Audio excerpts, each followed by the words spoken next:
Pipe cleaner use பண்ணி sunflower எப்படி make பண்றதுன்னு பார்க்கலாம் வாங்க. இந்த மாதிரி சன்ஃப்ளவர் நீங்க மேக் பண்ணணும் அப்படின்னா ஆரஞ்சு கலர்ல 8 பைப் கிளீனர் வந்து உங்களுக்கு தேவைப்படும். ப்ரௌன் கலர்ல 2 பைப் கிளீனர் இருந்தா போதும். நெக்ஸ்ட் கிரீன் கலர்ல வந்து உங்களுக்கு ஒரு 6 பைப் கிளீனர் வந்து தேவைப்படும். இந்த மாதிரி நம்ம கிராஸா வந்து வச்சுக்கலாம். கிராஸா வச்சுட்டு மேலே இருக்கிறத ஃப்ரண்ட் சைடு வந்து அப்படியே ஃபோல்டு பண்றோம். நெக்ஸ்ட் இந்த பக்கம் மேலே இருக்கிறத என்ன பண்றோம்னா அப்படியே பேக் சைடு வந்து பின்னாடி ஃபோல்டு பண்ணுறோம். ஃபோல்டு பண்ணதுக்கு அப்புறமா லெஃப்ட் சைடும் ரைட் சைடும் உங்களுக்கு இருக்கிற பைப் கிளீனரை அப்படியே ஜஸ்ட் நீங்கள் இந்த மாதிரி மடக்கிக்கிட்டா போதும். ஃபஸ்ட் வரைக்கும் ரொட்டேட் பண்ணிட்டதுக்கப்புறம்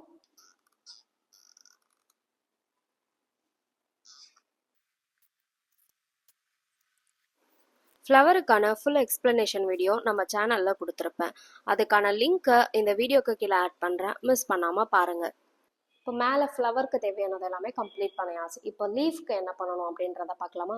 சன்ஃப்ளவருக்கான ஃபுல் மேக்கிங் வீடியோ வேணும்னா நம்ம பேஜை ஃபாலோ பண்ணிட்டு ஃப்ளவர்னு கமெண்ட் பண்ணுங்க. நான் உங்களுக்கு டிஎம் பண்றேன். Stay connected. தேங்க்யூ.